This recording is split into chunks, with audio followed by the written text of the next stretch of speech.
Ni hao, pessoas que querem participar do Round 6 chinês, tudo bem com vocês? Então, aparentemente tem uma versão chinesa daquela série da Netflix, só que de verdade. A game in China is gaining traction, a challenge eerily reminiscent of Squid Game. On China's social media platforms, a curious ad has emerged. Participate in a game of self-discipline. Last 7 days in a hotel room by yourself with minimal stimulation. If you make it to the end, we'll pay you 500,000 yuan. Pô, mas aí ficar só 7 dias num quarto e ganhar 500 mil yuan tá valendo, né? With such a large sum of money being promised, many find themselves intrigued. After all, 7 days is not that long to tough it out without a phone and to show some self-discipline, especially when there's 500,000 yuan on the line. Once you sign up though, that's when the real game begins. Zhang was scrolling on social media one day when he comes across such an ad. In his case, the company offered 859,700 yuan if someone could finish the challenge and last all 26 days in isolation. Zhang não, mas 26 dias em isolamento é pesado, tá? Eu já fiquei em isolamento, não dá, 26 dias é muito. Inquires about the challenge and is quickly provided with a contract to look over.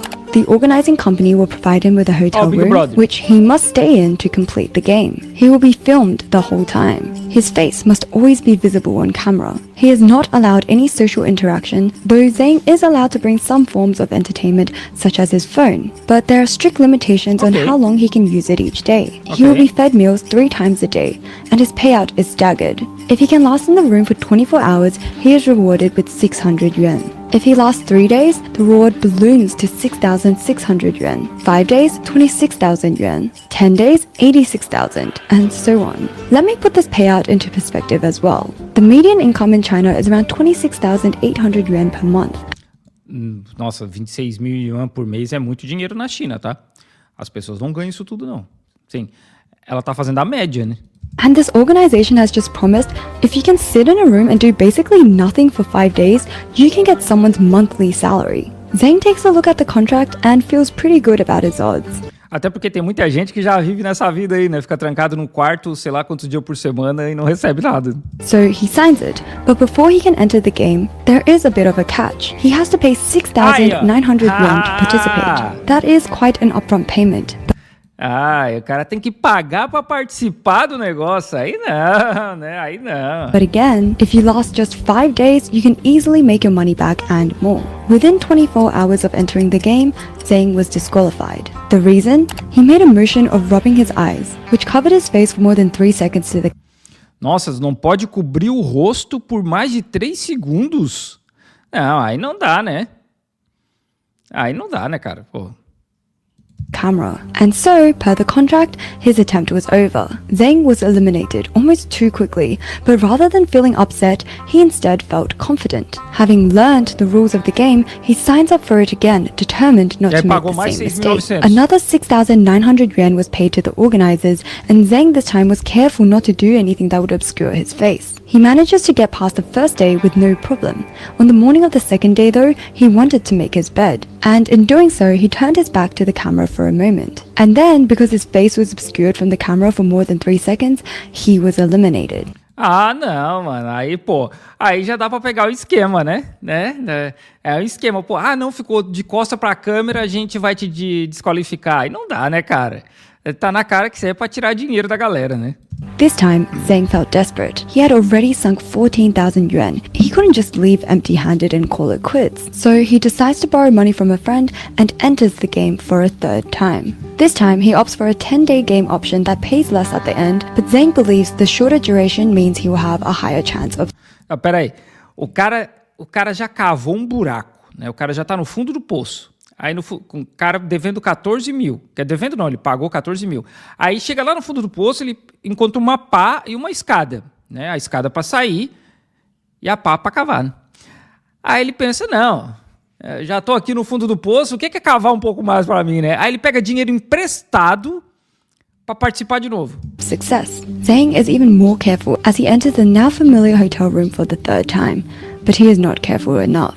During his 3rd attempt, he gets up at one point in the room to exercise, and his range of motion covers a few beer bottles that were visible on camera. This was also somehow an offense, and Zhang once again was eliminated from the game. Zhang in total spends 20,000 yuan in sign-up fees, and is no closer to becoming 860,000 yuan richer than he was at the beginning. You and I could probably tell from Zhang's very first experience in this game that these organizers were never going to let him walk away with the prize money. These simple rules could not be enforced in more arbitrary ways. Clearly, participants fail however organizers want them to fail. Like, look at another player, Wang, who was 7 days into his challenge when someone knocked on his door. Assim, as imagens, assim, é difícil saber se essas imagens são dos mesmos locais, né? Porque o terceiro quarto de hotel ali que o cara tava, aparentemente não era o mesmo, né?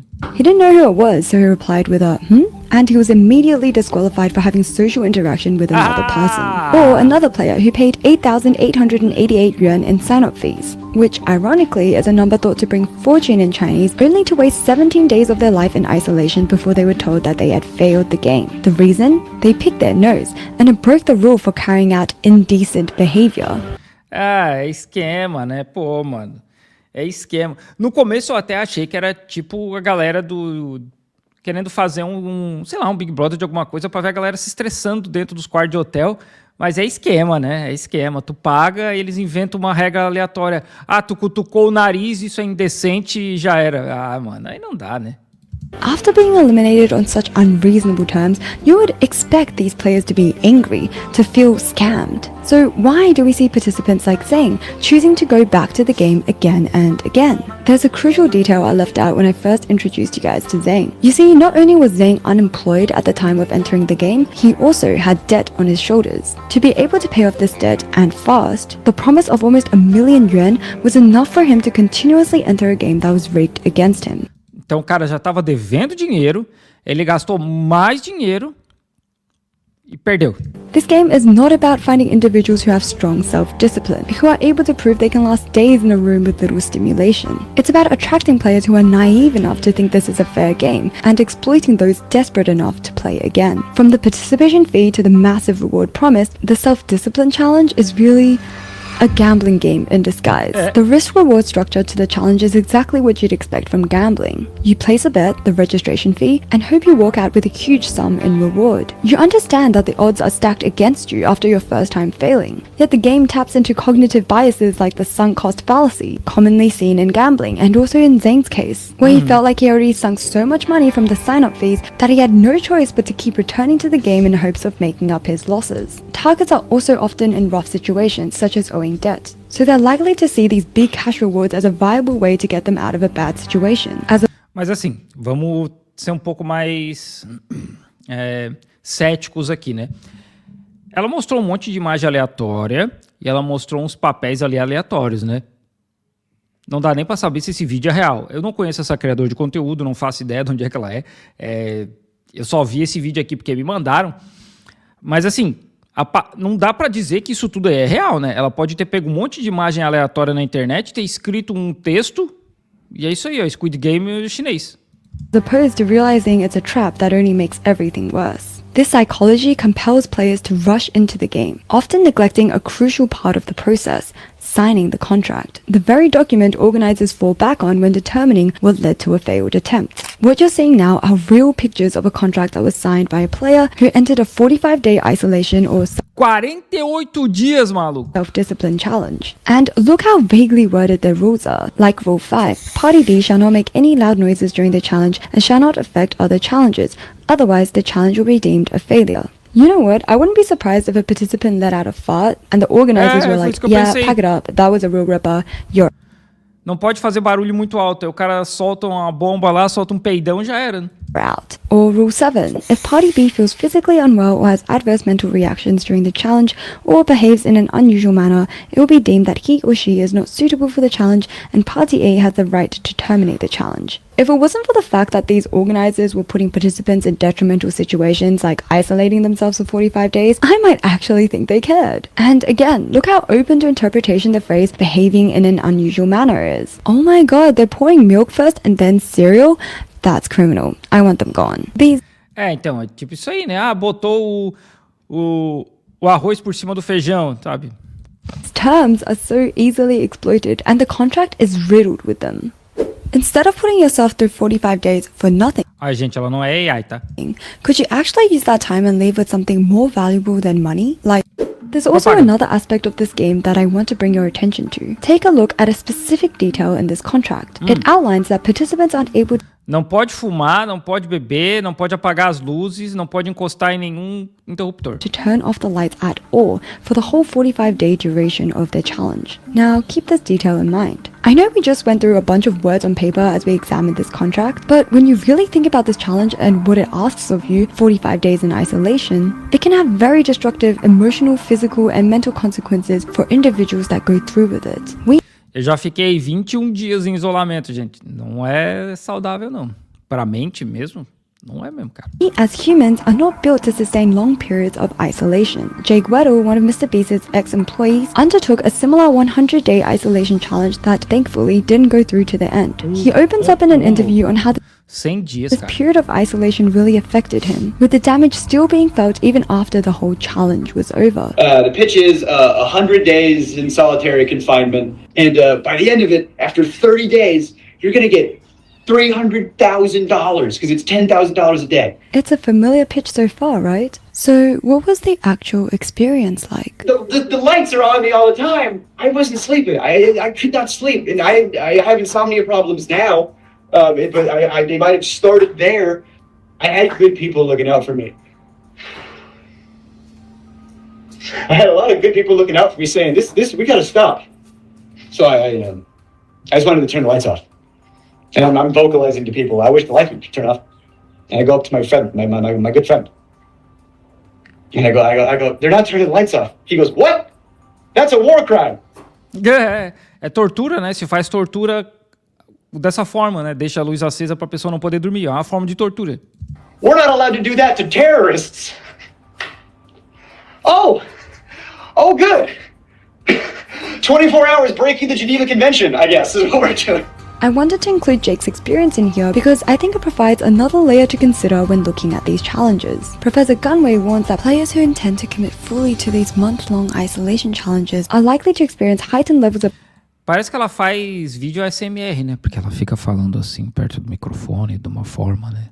agitation, anxiety, and depression, contributing to possible personality distortions, emotional imbalances, and reduced social integration, all consequences of prolonged social isolation. And yet people are still keen and intent on subjecting themselves to this game, all for that illusionary prize at the end. These organizers obviously are well aware and constantly tempt potential players by constantly showing off successful cases, where people complete the challenge and are greeted with a suitcase full of cash. Sure, it's not as flashy as filling up a giant suspended ball with 45.6 billion won, but it's clear what they're promising here. And much like the Squid Game prize, I'm pretty confident that this action of handing over a briefcase full of cash over to a player also belongs in fiction.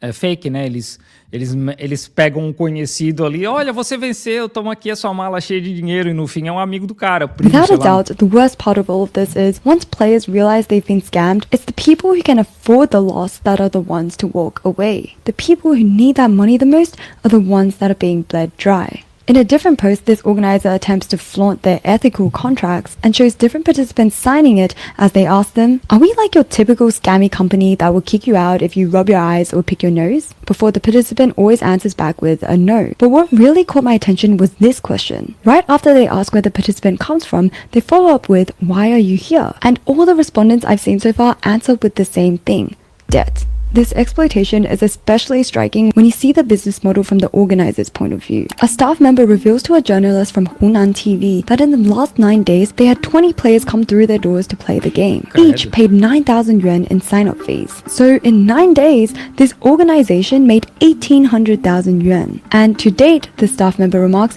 no one has succeeded in completing the game. He also says that most people on their first attempt fail the game very quickly, though on subsequent attempts they usually last longer. That being said, 99% of them don't make it past the 3-day mark. The staff then does some quick calculations. He says, since most players get eliminated in 3 days, the company only pays 375 yuan in accommodation for hosting the player. The player, however, has already sunk 9,000 yuan in sign-up fees, and they're often itching to try again. Nossa, é um esquema lucrativo isso aí, hein?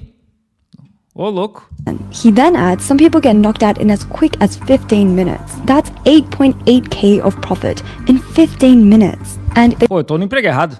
probably don't even need to pay for that overnight room fee because their participant is already gone. This game, framed as a challenge in self-discipline, is a scam at best and just plain dehumanizing and exploitative at worst. It preys on a person's desperation and exploits someone's willingness to endure psychological harm for the illusion of a life-changing reward. So what is being done about this in China? Zhang, who we mentioned earlier, has sued the organizer of his self-discipline game. Zhang's lawyer stated that the contract signed resembled a wager, and many of its requirements went against basic human physiological needs. The agreement was also unilaterally drafted by the organizer, with ambiguous terms that lacked fairness. Zhang's lawyer asserts that such challenges are extreme psychological tests that harm mental health, and the company's behavior constitutes fraud. In response, the legal representative from the organizing Os caras têm advogado, maluco. O pessoal dos golpistas tem company advogado. has said that Zhang's accusations of fraud are unfounded, citing a case where a participant did complete the challenge and won 220,000 yuan. But how many people had failed for that one case to succeed? And is it not a problem that you're only bringing up one successful case here? There may still be hope for Zhang though, as a previous court case involving another player, Sun, was ruled in Sun's favor. Sun had failed his challenge on the third day after being told that using a pillow to cover his eyes to fall asleep, presumably to block out the lights, violated the rule of participants obscuring the face from the camera. In court, Sun's lawyer referenced Article 6 and Article 497 of the Civil Code in China, which declares that civil acts must be fair and reasonably balance the rights and obligations of all parties. The terms in the contract were wholly determined by the organizers, and it restricted Sun's rights while simultaneously absolving the company of any responsibility, creating an unequal power dynamic. Therefore, the terms, which greatly disadvantaged Sun, should be deemed invalid. Additionally, Article 153 of China's Civil Code declares civil acts violating public order and good morals invalid. The organizing company's incentive of paying 6,000 yuan to win 250,000 yuan carried strong undertones of gambling, which undermines principles of self-discipline and clashes with core values in Chinese society like kindness and integrity. The court ultimately ruled for the company to refund Sun 5,400 yuan. In assessing the growing trend of China's self-discipline games, lawyer Zhu Xue from Beijing strategy law firm advises Meu Deus do céu, quanta parte jurídica. against entering such games, noting its similarities with gambling, and says it's unrealistic for participants to expect a fair game given how the terms are written in the contract. She warns people should avoid blindly joining such challenges for the prize money. But if there's anything we know, many of these participants aren't blind to the nature of the game. They're just desperate enough to think that these odds are their best bet. The exploitation of this É um golpe, né? Ela vai acabar aqui, porque ela tá falando demais também. É um golpe. É um golpe. A galera paga pra participar e aí vê se... Nossa, você cutucou o nariz. Nossa, você peidou alto. Tá desclassificado, né? É um golpe. Eu não sabia que tinha isso aqui, esse tipo de coisa na China. Eu já ouvi de golpes aqui. A gente volta e meia recebe mensagem no SMS falando, olha, não cai em golpe. Ontem saiu ontem não, sexta-feira, teve um vídeo de um policial chinês aqui no Xiao Hongshu, né, no Red Note, falando em inglês, né, gente, tem um monte de golpe, fica esperto, não mande dinheiro. Que tem golpe, né, mas não sabia que tinha esse tipo de golpe aqui, né, Squid Game chinês. Ai, ai.